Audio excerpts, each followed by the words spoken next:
मध्य प्रदेश की ऐतिहासिक नगरी मांडू, जिसे कभी शादियाबाद यानी खुशियों का शहर कहा जाता था, आज खंडहरों का एक ऐसा नगर है जो इतिहास, कला और अमर प्रेम की कहानियों को अपने आगोश में समेटे हुए है।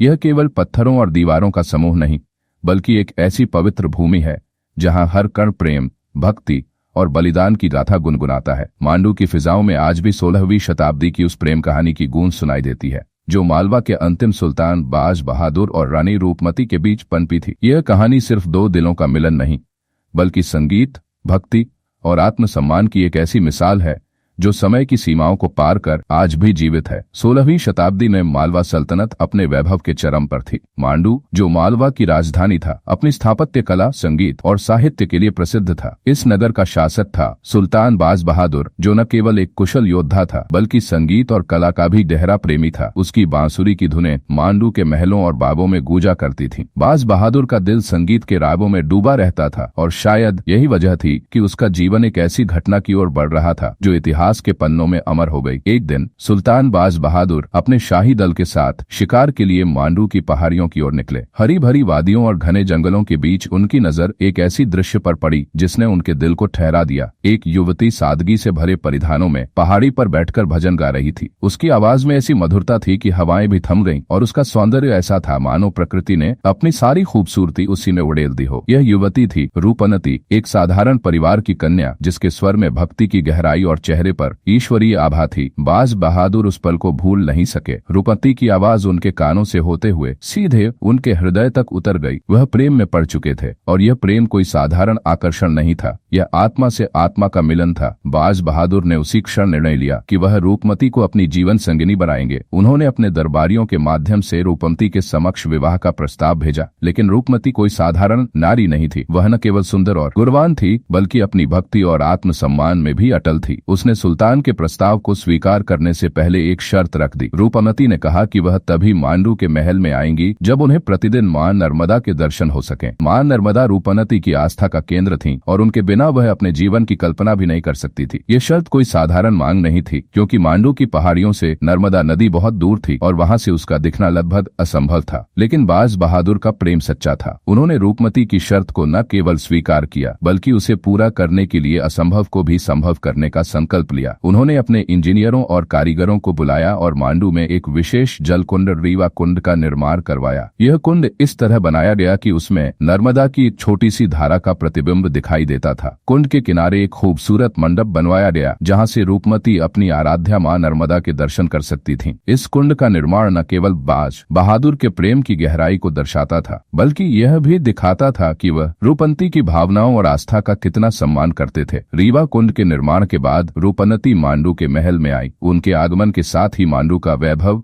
और भी बढ़ गया। बाज बहादुर और रूपमती का प्रेम संगीत, कला और भक्ति के रंगों में रंगा हुआ था। दोनों संगीत के प्रेमी थे। बाज बहादुर की बांसुरी और रूपमती की रागिनी जब एक साथ गूंजती तो मांडू के महल स्वर्ग से कम नजर नहीं आते थे। रात के सन्नाटे में जब बाज बहादुर अपनी बांसुरी पर कोई राग छेड़ते तो रूपमती अपनी मधुर आवाज में भक्ति भजनों से उसका साथ देती। यह प्रेम न केवल दो व्यक्तियों का मिलन था, बल्कि दो आत्माओं का ऐसा संगम था जो संगीत और भक्ति के माध्यम से परमात्मा तक पहुंचता था। मांडू के बागों, महलों और झीलों के बीच बाज बहादुर और रूपमती ने कई खुशी के पल बिताए। बाज बहादुर ने रूपमती के लिए एक खास महल बनवाया जिसे आज रूपमती मंडप के नाम से जाना जाता है। इस मंडप से न केवल रीवा कुंड दिखाई देता था, बल्कि वहां से मांडू की खूबसूरत वादियां भी नजर आती थीं। यह मंडप उनके प्रेम का प्रतीक था, जहां वे एक साथ समय बिताते, संगीत साधना करते और एक दूसरे के प्रेम में डूबे रहते। लेकिन प्रेम की राह कभी आसान नहीं होती। मांडू का वैभव और बाज बहादुर रूपमती की प्रेम कहानी दूर दूर तक फैल चुकी थी। यह खबर मुगल सम्राट अकबर के दरबार तक भी पहुंची। अकबर के शासनकाल में मालवा एक महत्वपूर्ण क्षेत्र था और मुगल साम्राज्य इसे अपने अधीन करना चाहता था। अकबर ने अपने सेनापति आदम खान को मांडू पर आक्रमण करने का आदेश दिया। जब मुगल सेना मांडू की ओर बढ़ी तो बाज बहादुर ने अपनी छोटी सी सेना के साथ उनका मुकाबला करने का फैसला किया। वह एक वीर योद्धा थे और अपने राज्य और प्रेम को बचाने के लिए उन्होंने पूरी ताकत झोंक दी। लेकिन मुगल सेना की विशाल संख्या और संसाधनों के सामने मालवा की सेना टिक न सकी। युद्ध में बाज बहादुर को हार का सामना करना पड़ा। उन्हें मांडू छोड़कर जंगलों की ओर भागना पड़ा। मांडू पर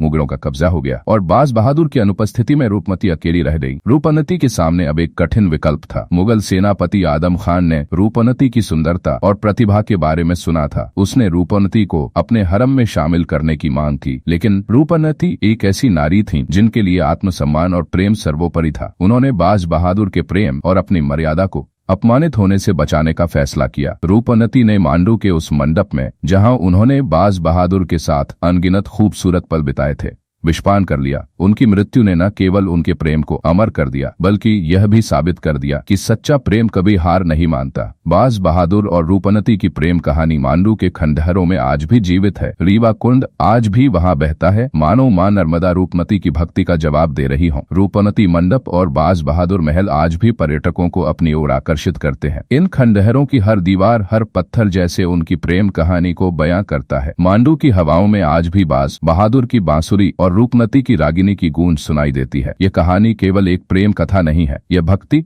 बलिदान और आत्मसम्मान की मिसाल है। बाज बहादुर और रूपमती ने साबित किया कि सच्चा प्रेम न तो समय से मिटता है, न ही तलवारों से डरता है। मांडू के खंडहर आज भी उस अमर प्रेम की गवाही देते हैं जो दिलों की सच्चाई में बसता है।